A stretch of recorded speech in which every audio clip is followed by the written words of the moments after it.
Kemi arritur në lidhje me historinë e djemve të shpellës të momenti kur ata deklarojnë besimin e tyre. Allahu i Madhëruar na tregon në lidhje me këta djem në vazhdim të ajeteve të surës El-Kehf se ata pasi u distancuan nga shirku dhe idhujtaria dhe pasi u përballën me reagimin e popullit të tyre, thanë Rabbuna Rabbus samawati wal ard, lan nad'u min dunihi ilaha, që do të thotë Zoti ynë është Zoti i qiejve dhe i tokës dhe ne nuk kemi për t'ju lutur askujt tjetër veç tij. Këto fjalë janë deklarim i qartë besimi dhe janë pjesë e besimit dhe adhurim për Allahun e Madhëruar. Fjala iman, sipas studiozëve të Islamit dhe përdorimit të saj në librin e Allahut dhe në fjalët e profetit ton Muhammed sallallahu alaihi wasallam, është bindje me zemër, fjalë me gojë dhe veprim me gjymtyr.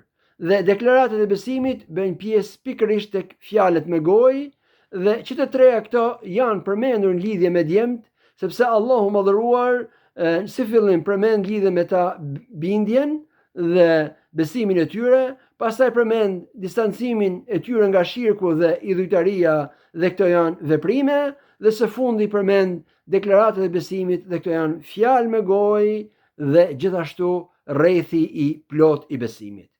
Mirë po, çfarë dobije kanë deklaratat e besimit në lidhje me besimtarin dhe besimin e tij? Sipas studiozëve të Islamit, tre janë dobit kryesore të deklaratave të besimit. E para prej tyre janë përforcim për atë që besimtari ka në zemër.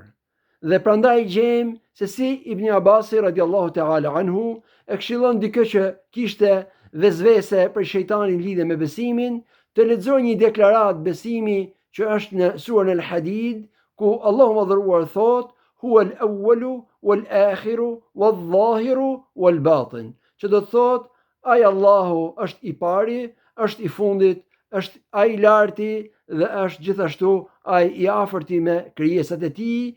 Dhe me këto deklarata besimi bashkë me bindjen që ka në zemër do bëhet më fort se cytet e shejtanit dhe do fitoj mbi to dhe do përforcohet besimi i tij.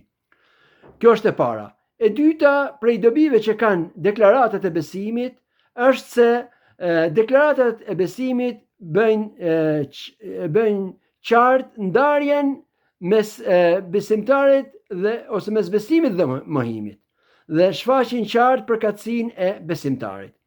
Dhe prandaj gjejmë se si Isa alayhi salam kur pa mohimin e Beni Israilve ju drejtua havarive dhe u tha men ansari ila Allah, kush janë përkrahësit e mi në rrugën e Allahut. Dhe atëherë havarit një zëri i thanë nahnu ansarullah, ne jemi përkrahësit e tu në lidhje me rrugën e Allahut, dhe kështu u bë e qartë ndarja mes besimtarëve dhe jo besimtarëve. Kjo është e dyta.